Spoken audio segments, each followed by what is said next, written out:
Back in 1964, Arnold Palmer, then the world's most charismatic and thrilling of golfers, had defeated Englishman Neil Coles 2-1 in the final to become the first world match play champion.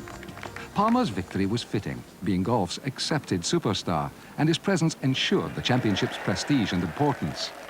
The event was typical of the 60s, confident, dynamic, and successful, and it helped usher in a new style in golf. Red carpet treatment all the way, suites at the Savoy, limousines for the players. This was special. Those early years were dominated by Palmer and Gary Player. In 1965, Player reached the final after an amazing escape against Tony Lema. 7 down at one stage, he clawed his way back to win at the first extra hole. His opponent in the final was Peter Thomson, who had this putt to keep the match alive. It wasn't to be, and Player picked up the first of his victories, a 3-2 winner against Thomson. In 1966, Player was in the final again and beat Jack Nicklaus surprisingly easily by 6-4.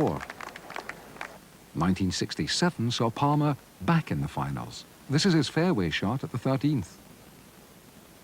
Oh, yes, a magnificent shot from Palmer. One of many on the day. Palmer's golf was breathtaking, but he was matched all the way by the steady play of Peter Thomson. Less spectacular, but nevertheless brilliant.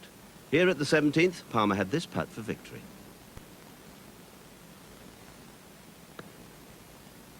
And just wiggles out on the right side, so close. But Palmer, 1 up, 1 to play, not over yet.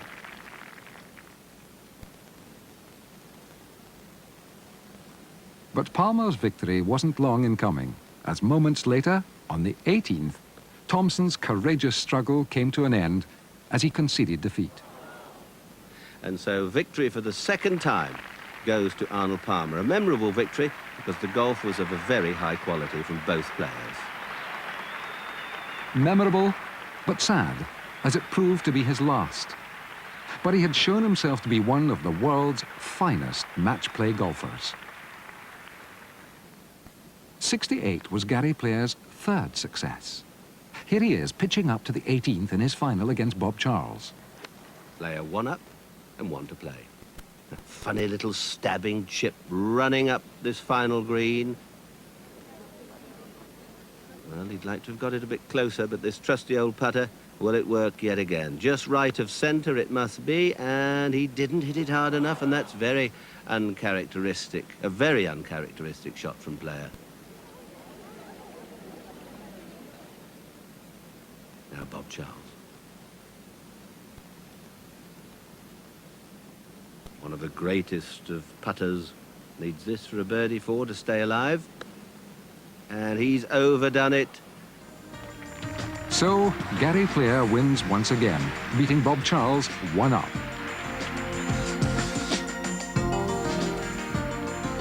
In 1969, Charles did win, becoming the first to break the Player-Palmer stranglehold upon the championship. After 6 years, the championship had become established. Entering the 70s, it had become a social as well as a golfing event. The match play had captured the hearts and imagination of the golfing public, and thousands flocked each year to see the golfing giants do battle. Charles's victory had reflected the inevitable passing of time and changing of eras. Older, established names were fading, monochrome stars replaced by colourful newcomers. Player still remained a reminder of an earlier age.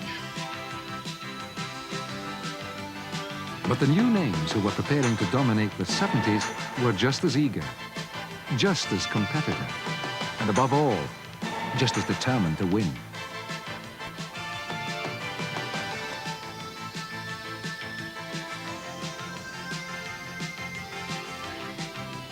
And the 2 finalists in 1970 exemplified that to the full. Lee Trevino, one of the greatest golfers of the day, and Jack Nicklaus, perhaps the greatest golfer ever. The final was tremendous, an all-time classic that has entered into match play legend. Trevino, behind almost all day in the face of Nicklaus's blistering golf, refused to lie down and die. Playing some superb golf, he clawed his way back from 5 down with 9 to play to 1 down with 4 holes left. But Nicklaus, his nerve holding, hammered back. And when they reached the 35th, Trevino had to sink this long putt to have any sort of chance. Well, he's given it a good run at the hole, and not a million miles away, but that's that. And I must say, that's one of the finest games it's been my privilege to watch. Super stuff. Fine indeed. And Jack was back in the final next year, but in a replay of 66, he was comfortably beaten by the man in black, Gary Player, his fourth success.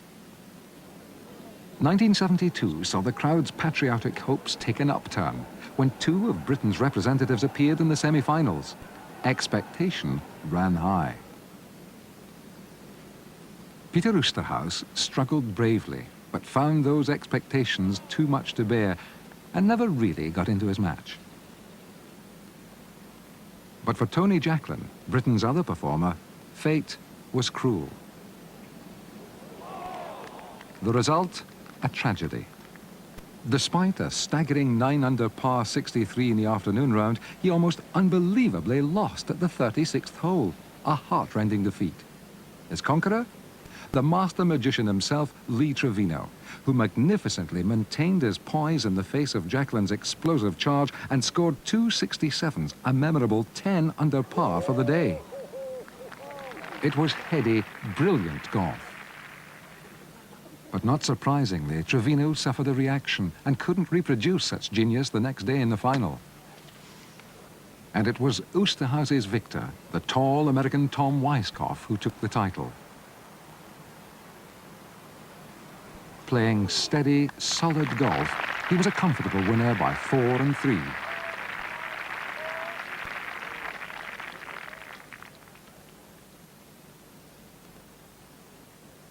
In 1973, the final was a tense struggle between the Australian Graham Marsh and Gary Player, who, making his 5th final appearance, faced imminent defeat. So this putt for the match. Must keep it to the right. No, always too low. No amount of body. English will squeeze that one in. So that's as close as you can get without being the champion, I suppose. Gary Player with, well, a putt of no more than 4.5 feet. For a birdie 4 to take the match into extra holes. Oh, he's on the move. He thinks it's short. Well, who says there isn't a bit of good fortune in golf? So off they went back into the country. Player finally winning at the 40th, the longest final on record. Gary Player, 1 down, 6 to play. In a moment you'll see the ball come out against the background of trees. There it goes, going up the left-hand side of the green. Could come off the bank. That could end up very nicely for Player. Yes, used the slopes beautifully. Down she comes to within, 12 feet or so of the hole. Great shot. Now it's Irwin's turn. 1 up. First visit here. What a neat, confident player he is. Lovely, simple swing. Second shot from the perfect position, dead center of the fairway. Sailing up and down and coming in nicely. And you can see just a little bit further away than Player. Irwin to putt first for a birdie 3. Oh, nearly, very nearly. Player has a chance to square the match. Irwin's putt was conceded, and Player hold this. Just left of center is the line. Well, he certainly hit it hard enough. My word, he's gone by. Well, there's an interesting thing here because the referee announced the hole halved in 4. Irwin did not, or had not, conceded.